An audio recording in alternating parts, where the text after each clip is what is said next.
จ้าเนาะขอต้อนรับเข้าสู่การรายงาน10เพจยอดนิยมของลาวปี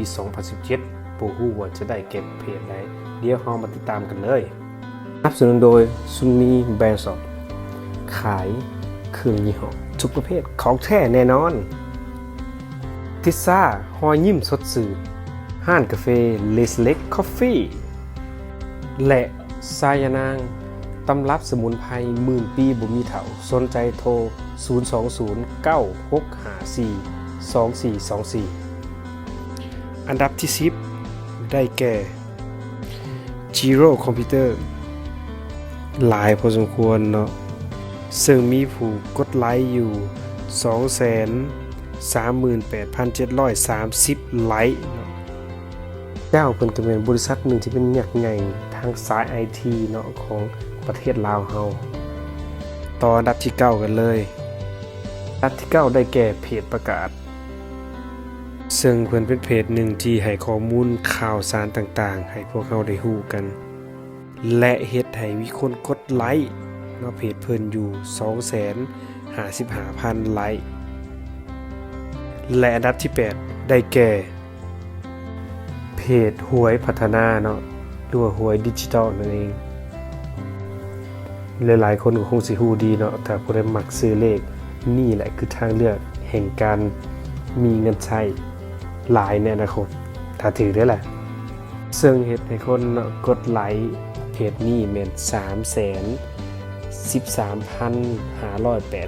ไลค์ต่ออันดับที่7กันเลยเนาะอันดับที่7แม่นเพจเว้าภาษาอังกฤษได้ภายใน3 เดือนข้าพเจ้าไปแล้วเนาะเพจนี้เป็นเพจที่โอเคและก็สอนภาษาอังกฤษให้เราเข้าใจง่ายว่าจะเป็นวิดีโอหรือว่ารูปภาพก็อย่าลืมไปกดไลค์กดแชร์เพจเพิ่นเด้อและมันเฮ็ดให้คนที่มาเรียนภาษาอังกฤษกดไลค์เพิ่นอยู่ที่ 338,620 ไลค์ต่ออันดับที่6เลยแฟนเพจของเบียร์ลาวด้วยการกดไลค์ที่ 351,376 ไลค์เพจนี้มีคนติดตามหลายพอสมควรเพราะว่าแบรนด์นี้เป็นแบรนด์ที่ติดตาคนลาวมาตั้งโดนและยังอยู่มาถึงปัจจุบันนี้ให้คำขวัญว่าเบียร์ลาวเบียร์ของคนจริงใจข้าพเจ้าเนาะผู้ที่จัดท็อปชาร์ตบ่ได้มีส่วนหยังเนาะเกี่ยวกับสปอนเซอร์หยังเลยเด้อมีการตัดสินจากยอดไลค์เท่านั้นเนาะตอนนี้เนาะและคงจะเป็นเพจที่ยอดนิยมอีหลีเนาะเพราะว่าถึงใจผู้ที่ดื่มเบียร์ทุกๆคนตอนอันดับที่5เนาะมาครึ่งทางกันแล้วเมนเพจที่ใส่ชื่อว่าคิดออกเนาะซึ่งมีเว็บของเพิ่นเองเนี่ยก็คือ kidok.com มีคนติดตามถึง 365,983 ไลค์เพจของเพิ่นส่วนหลายจะเป็นเพจที่ให้ความรู้เนาะ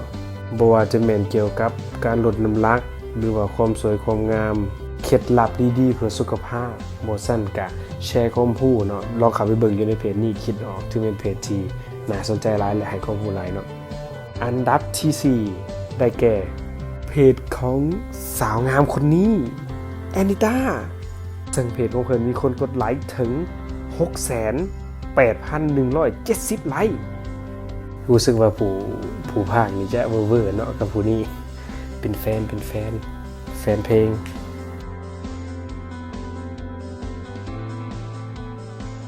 ต่ออันดับที่3เลยเนาะอันดับที่3ได้แก่ทรโขงซึ่งเป็นเพจที่ยอดนิยมอันหนึ่งเนาะของลาวเฮาไผก็ต้องรู้ทรโขงเนาะถ้าไม่ติดตามข่าวที่ใหม่ๆสดๆร้อนๆผ่านสื่อออนไลน์ซึ่งเห็นได้เพิ่นเนาะมีผู้กดไลค์ถึง 784,500 ไลค์เพจของเพิ่นเนาะส่วนหลายจะให้ข่าวสารที่ใหม่ๆให้เฮาได้รู้ทันเกี่ยวกับสถานการณ์ในปัจจุบันและอันดับที่2เป็นอันดับที่น่าจะให้ความ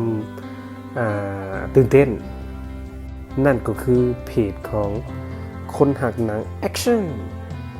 คนกดไลค์ให้เพจของเพิ่นแม่น 954,950 ไลค์ ฟังสื่อเพจคงสิฮู้เลยเนาะเป็นหนังเกี่ยวกับแอคชั่นในการ ผู้ใดที่มักต่อสู้บู้ล่างพานเนาะตีกันยิงสนั่นหวันไหวเป็นต้นเนาะ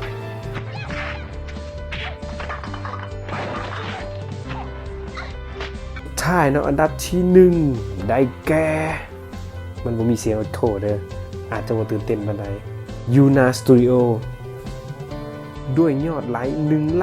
1,555,000 ไลค์ซึ่งแม่นเพจที่เป็นอันดับ1เนาะยอดไลค์หลายที่สุดเพจของเพิ่นเนาะจะให้ความบันเทิงของพวกเฮาได้หลายอันหลายแนวแล้วก็ความรู้ต่างๆเนาะซึ่งผู้บริหารเพจนี้ก็แม่นเธอยูนาซึ่งเพิ่นก็ติดอันดับ1เนาะ Net Idol ปี 2017 และเพจที่เพิ่นบริหารก็ติดอันดับ1คือการเพจของเราปี 2017